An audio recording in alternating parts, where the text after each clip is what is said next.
আসসালামু আলাইকুম প্রিয় মাছ চাষি ভাই ও বন্ধুরা, আশা করি ভালো আছেন। আমি আপনাদের অনেক অনেক ভালো আছি।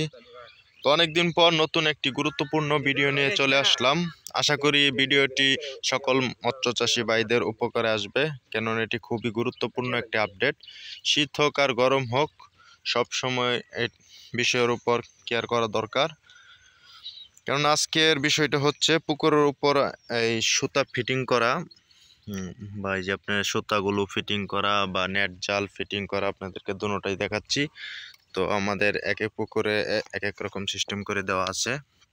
তো এটার মধ্যে আপনার নেট দেওয়া আছে বা অন্য পুকুরে নেট দেওয়া আছে, আর এরকম করে সুতা দেওয়া আছে।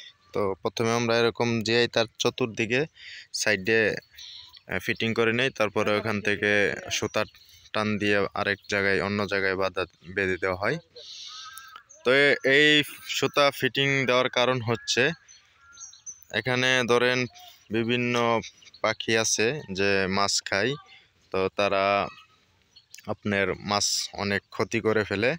এবং বেশি গুরুত্বপূর্ণ যে আপডেটটা, কালো একটা বক থাকে পানির নিচে ডুব দিয়ে মাছ খায়, ওই বকটা আপনাদের সবচেয়ে ক্ষতি করতে পারে। কেননা মাছের রোগ জীবাণু আক্রমণ করে সেই বকটার কারণেই। কারণ অন্য এক পুকুরে দেখবেন যে তারা ডুব দিয়ে মাছ খেয়ে আবার আরেক পুকুরে চলে আসতেছে, আবার এই পুকুর থেকে ডুব দিয়ে মাছ খেয়ে আবার অন্য পুকুরে চলে যাচ্ছে, এবং তারা মাছ নিয়ে যাওয়ার সময় এক পুকুর থেকে আরেক পুকুরে পড়ে যাচ্ছে। তো এভাবে যে কোনো পুকুরে যদি আপনার রোগ জীবাণু আক্রমণ করা থাকে, তো সেক্ষেত্রে দেখা গেছে যে আপনার পুকুরে যে মাছটা পড়বে বা ওই বকটা আপনার পুকুরে যখন নামবে পানিতে, তখন ওই পুকুরের ভাইরাসগুলো আপনার পুকুরে চলে আসবে।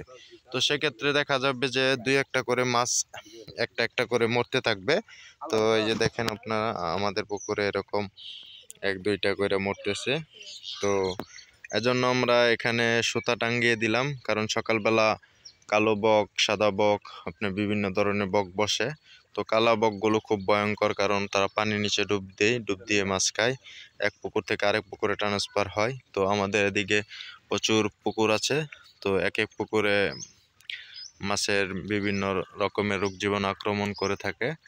তো বকগুলো আপনার ওই পুকুরে ডুব দিয়ে মাছ খেয়ে যখন এই পুকুরে চলে আসে, তখন ওই পুকুরের ভাইরাসগুলো এই পুকুরে আসে, আস্তে আস্তে আপনার আক্রমণ করতে শুরু করে।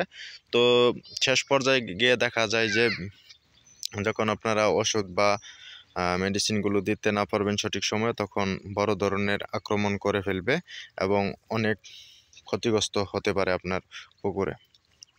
তো এই জন্যই আপনাদেরকে বলি যে শীত নয় গরম নয়, যে কোনো সময় আপনারা যখন মাছ চাষ করবেন, পোনা মাছ, তখন এই সুতাগুলো টাঙ্গায় দিবেন।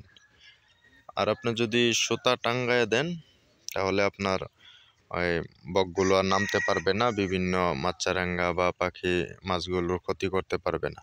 আর যদি আপনাদের মাছের আকারে সাইজ বড় হয়, সেক্ষেত্রে সুতা টাঙ্গানো দরকার নেই। তো এছাড়াও যদি আপনারা পুকুরে চারদিকে এরকম নীল নেট ফিটিং করে দিতে পারেন, তখন বিভিন্ন সাপ এবং অন্যান্য ব্যাঙ এদের থেকে পোনা মাছগুলো সুরক্ষা থাকবে। তাই জন্য আজকের গুরুত্বপূর্ণ আপডেট এটাই ছিল যে আপনারা যখন পোনা মাছ ছাড়বেন, তখন পুকুরে উপরে নেট বা সুতা টাঙ্গাই নেবেন। কারণ একদিকে আপনার সকালে অনেকগুলো বক বসলে একটা একটা পোনা খেলে আপনার যদি 50,000 পোনা ছাড়েন, তো ডেলি যদি 100-150 পোনা খেয়ে ফেলায়, তাহলে শেষে গিয়ে দেখবেন যে আপনার পোনা অনেক কম হচ্ছে। তো এজন্যই খুব গুরুত্বপূর্ণ আপডেট এটাই যে আপনি সুতা বা নেট টাঙ্গাই দিলে কোনো পাখি খেতে পারবে না। তো আজকের ভিডিওর আপডেটটাই এ পর্যন্তই। সবাই ভালো থাকবেন, সুস্থ থাকবেন। তো অনেকেই বলবেন যে ভাই, সুতাগুলো কিভাবে আপনারা টাঙ্গাই দেন?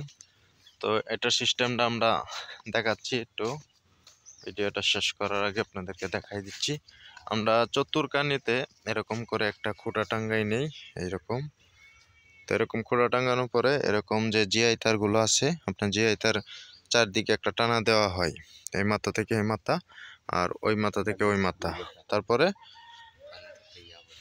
আপনার এই যে দেখেন আস্তে আস্তে যে ঘন ঘন সুতাগুলো দেওয়া আছে, তো এই সুতাগুলো পরে এক মাথা থেকে আরেক মাথা দিয়ে টানা দেওয়া হয়। তো এগুলো কটন সুতা, আপনারা যে কোনো দোকানে পেয়ে যাবেন। তো এভাবে টাঙ্গাই নেবেন, অথবা আপনারা নেট জাল, অনেক জায়গায় নেট জাল পাওয়া যায় না, এজন্য সুতা ব্যবহার করা ভালো। তো সবাই ভালো থাকবেন, সুস্থ থাকবেন। আসসালামু আলাইকুম।